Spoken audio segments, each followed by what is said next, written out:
कहानी शुरू होती है एक खुशहाल परिवार से। माँ बाप और उनके 3 छोटे बेटे विजय, शंकर और रतन। घर में बहुत बड़ी दौलत नहीं है, लेकिन बहुत प्यार है। बच्चों के पिता एक कलाकार हैं और इस परिवार की एक खास चीज है, एक गीत। जब भी घर में कोई खुशी का दिन आता है, माँ अपने तीनों बेटों के साथ वह गीत गाती है। यादों की बारात निकलती है आज दिल के द्वारे। तीनों बच्चों को लगभग कंठस्थ है यह गीत।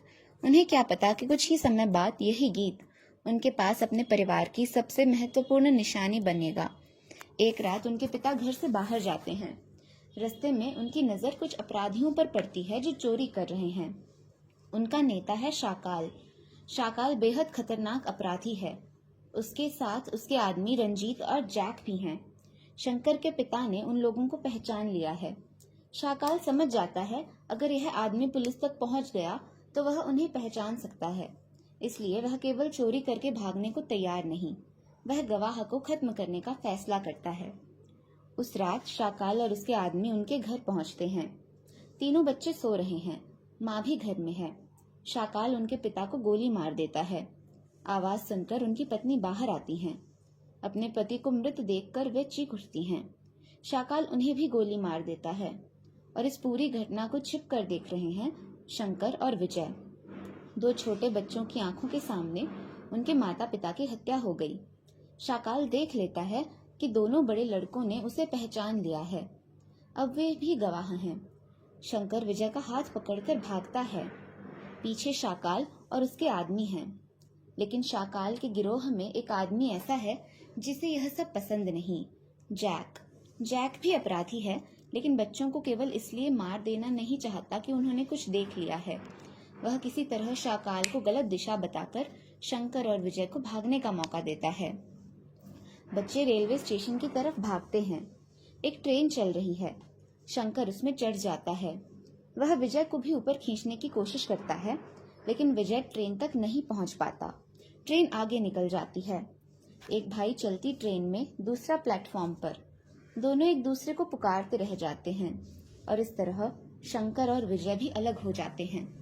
सबसे छोटा भाई रतन उस रात घर की नौकरानी के पास रह जाता है। पुलिस की सलाह पर अपने बेटे की तरह वह उसे पालने का फैसला करती है। उधर विजय रेलवे लाइन के पास बेहोश मिलता है। उसे एक अमीर घर के बगीचे की देखभाल करने वाला आदमी अपने घर ले जाता है और पालता है। और शंकर, उसके पास कोई नहीं, न माँ, न पिता, न भाई, न घर। वह सड़क पर भटकता रहता है। भूखा शंकर एक दिन खाने की चोरी करता है। वहीं उसकी मुलाकात उसके जैसे एक और सड़क के बच्चे से होती है, उस्मान। दोनों दोस्त बन जाते हैं। छोटी छोटी चोरी करके पेट भरते हैं। धीरे धीरे वही उनका जीवन बन जाता है। वर्ष गुजरते हैं। छोटा शंकर अब जवान हो चुका है और उसके भीतर 2 चीजें बहुत मजबूत हैं। पहली अपने बिछड़े भाइयों को खोजने की इच्छा और दूसरी अपने माता पिता के हत्यारे से बदला। लेकिन एक समस्या है, उसने शाकाल को बचपन में केवल कुछ क्षणों के लिए देखा था। वर्षों बाद वह कैसा दिखता होगा, कहाँ होगा, किस नाम से रहता होगा, उसे मालूम नहीं। अब शंकर और उस्मान छोटे बच्चे नहीं रहे, दोनों पेशेवर चोर बन चुके हैं। खासकर शंकर महंगे गहने और कीमती चीजों की चोरी करने में माहिर है। उस रात बच्चों को भागने में मदद करने वाला जैक पुलिस के हाथ लग जाता है। शाकाल को डर था कि जैक जेल में उसका नाम बता देगा, इसलिए उसके आदमी जैक तक संदेश पहुंचाते हैं। अगर उसने मुंह खोला तो उसकी बेटी को मार दिया जाएगा। अपनी बेटी की जान बचाने के लिए जैक चुप रहता है और इतने वर्षों तक शाकाल का रहस्य उसके भीतर रहता है और उसकी लंबी जेल की सजा होती है। शंकर को किसी तरह पता चलता है कि जैक शायद उसके माता पिता की हत्या के बारे में कुछ जानता है। वह बार बार जेल जाकर उससे मिलने की कोशिश करता है, लेकिन जैक किसी से मिलना नहीं चाहता, केवल अपनी बेटी को छोड़कर। इसलिए शंकर का बदला वर्षों तक अधूरा रहता है। अब कहानी दूसरे भाई विजय की तरफ दिखाई जाती है। जिस व्यक्ति ने उसे रेलवे लाइन के पास पाया था, उसने उसे अच्छी परवरिश और शिक्षा दी। विजय अपने बड़े भाई की तरह गंभीर और गुस्से से भरा नहीं। वह हंसमुख, थोड़ा शरारती और बेफिक्र जवान है। उसे अपने बचपन के बहुत से टुकड़े याद तो हैं, लेकिन जिंदगी लगातार आगे बढ़ती रही है। वह अक्सर एक होटल में अपने दोस्तों के साथ जाता है, हेवन होटल, और उसी होटल में रोज एक युवा गायक परफॉर्म करता है, मोंटो नाम का। उसका असली नाम रतन है, विजय का अपना छोटा भाई, लेकिन दोनों एक दूसरे को पहचानते नहीं। रतन को भले ही बचपन के परिवार के चेहरे धुंधले याद हों, लेकिन एक चीज वह कभी नहीं भूला, माँ का गीत, यादों की बारात। रतन अब एक बैंड में सिंगर है और बार बार अपने शोज में वही गाना गाता है।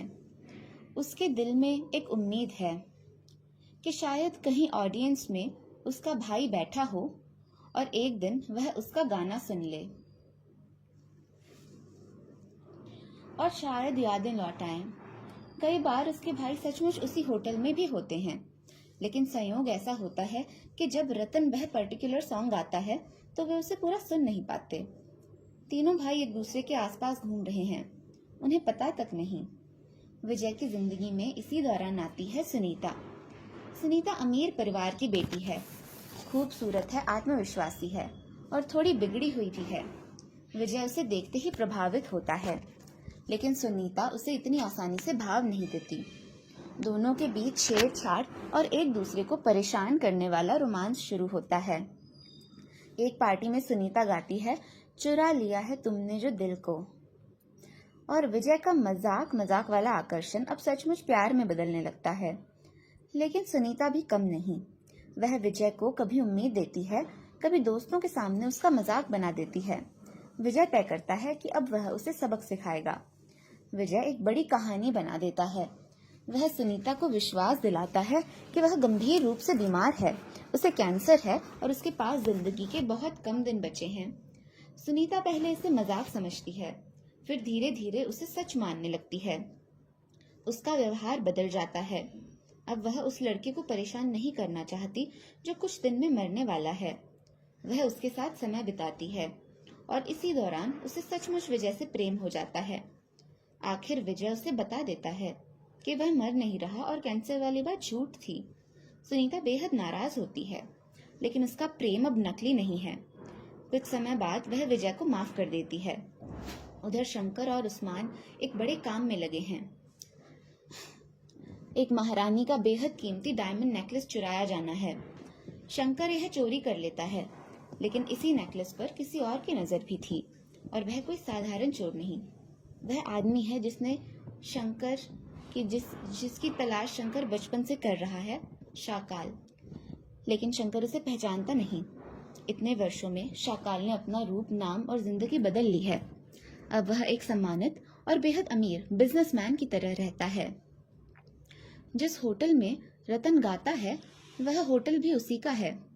शंकर अपने माता पिता के हत्यारे के बिजनेस एम्पायर में आ चुका है, बिना यह जाने कि वह कौन है। शाकाल का एक बेटा है,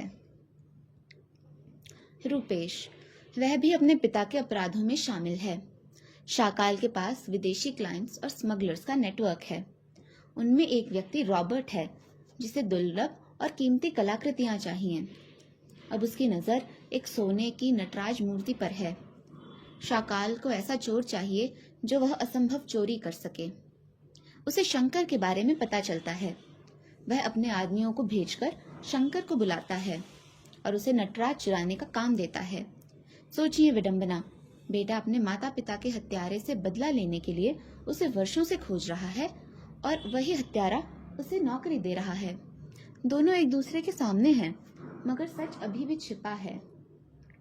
नटराज वाली डील के बाद शंकर हेवन होटल से निकल रहा है। उसी समय वहां विजय है, रतन भी है। तीनों भाई कुछ पलों के लिए लगभग एक ही जगह खड़े होते हैं। एक दूसरे को देखते तक नहीं हैं, लेकिन पहचान नहीं पाते।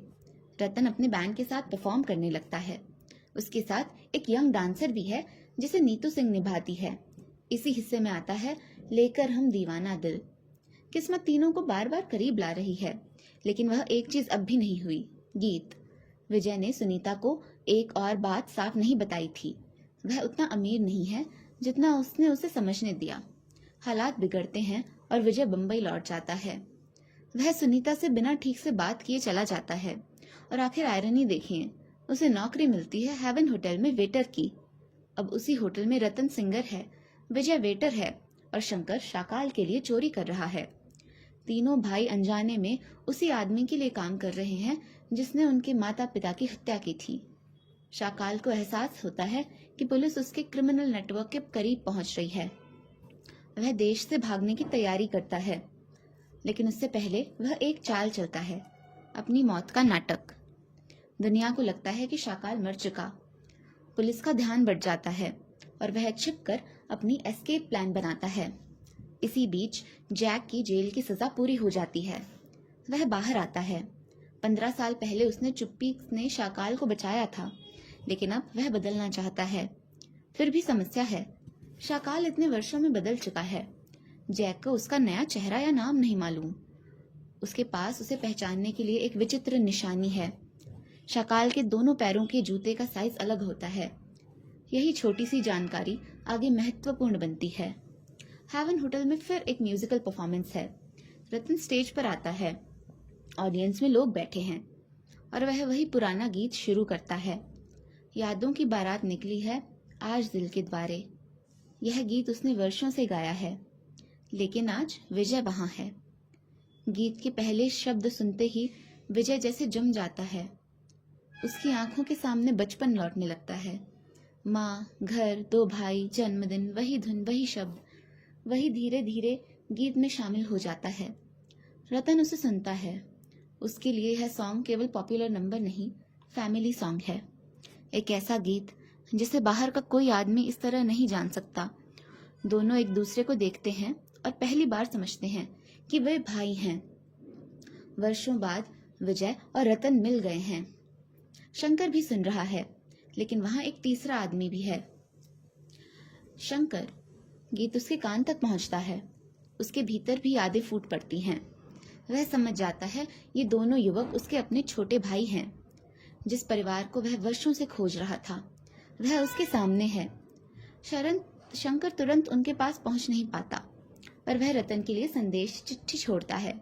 वह चाहता है कि दोनों उनसे मिलें। एक समय ऐसा आता है जब तीनों भाइयों को आखिर मालूम हो जाता है कि वे एक ही परिवार के हैं। उनके पास माता पिता नहीं, घर नहीं, बचपन वापस नहीं आएगा, लेकिन कम से कम तीनों भाई फिर मिले। यही फिल्म का टाइटल, असली पे ऑफ है। उनकी यादों की बारात ने आखिर उन्हें एक दूसरे तक पहुंचा दिया। शंकर के लिए रियूनियन पर्याप्त नहीं, उसने अपनी पूरी जिंदगी उस रात के लिए बिताई है। माँ की गोली से गिरती हुई छवि, पिता की हत्या, छोटे भाइयों से बिछड़ना, सड़क पर जीना। वह चाहता है कि उस आदमी को सजा मिले जिसने यह सब किया। अब जैक की जानकारी, शंकर की पुरानी यादें और शाकाल के आसपास की घटनाएं धीरे धीरे जुड़ने लगती हैं और आखिर शंकर को पता चल जाता है कि उसका एम्प्लॉय ही शाकाल है। जिस आदमी के लिए वह चोरी करता है, वही उसके माता पिता का हत्यारा है। अब खेल पूरी तरह बदल चुका है। विजय और सुनीता की गलतफहमियां भी आखिर सुलझती हैं। सुनीता समझती है कि विजय की जिंदगी उतनी सरल नहीं जिसने उन्हें सोची थी। वह विजय और उसके भाइयों का साथ देती है। अब शंकर अकेला रिवेंज लेने नहीं जा रहा। उसके दोनों भाई और सुनीता भी उसके साथ हैं। शाकाल समझ जाता है कि उसका पुराना रहस्य खुल चुका है। वह और उसका बेटा रुपेश भागने की तैयारी करते हैं, लेकिन शंकर इतने वर्षों बाद यूं ही उसे भागने नहीं देगा। शंकर शाकाल का पीछा करता है। अपराधी गिरोह के लोगों से लड़ाई होती है। वर्षों का दबा हुआ गुस्सा बाहर आ रहा है। उसके सामने वही आदमी है जिसने कभी छोटे शंकर को मारने की कोशिश की थी। तब शंकर एक बच्चा था। आज वह अकेला और असहाय नहीं है। शाकाल और रूपेश भागते भागते रेलवे ट्रैक की तरफ पहुंच जाते हैं और यहाँ कहानी वहीं लौट आती है जहाँ भाइयों की जिंदगी बिखरी थी, रेलवे लाइन। बचपन में रेलवे स्टेशन पर ही शंकर और विजय एक दूसरे से अलग हुए थे। अब उसी रेलवे ट्रैक पर उनके परिवारों का हत्यारा अपनी आखिरी कोशिश कर रहा है। भागते समय शाकाल का पैर रेलवे ट्रैक में फंस जाता है। वह निकलने की कोशिश करता है, लेकिन सफल नहीं होता। दूर से ट्रेन आ रही है। शाकाल मदद मांग सकता है, शंकर उसे बचा सकता है, लेकिन उसके सामने माँ और पिता की मौत है, उसकी पूरी बर्बाद जिंदगी, और शाकाल को ट्रैक पर छोड़ देता है। ट्रेन करीब आती है और आखिर शाकाल उसी रेलवे ट्रैक पर मर जाता है। वर्षों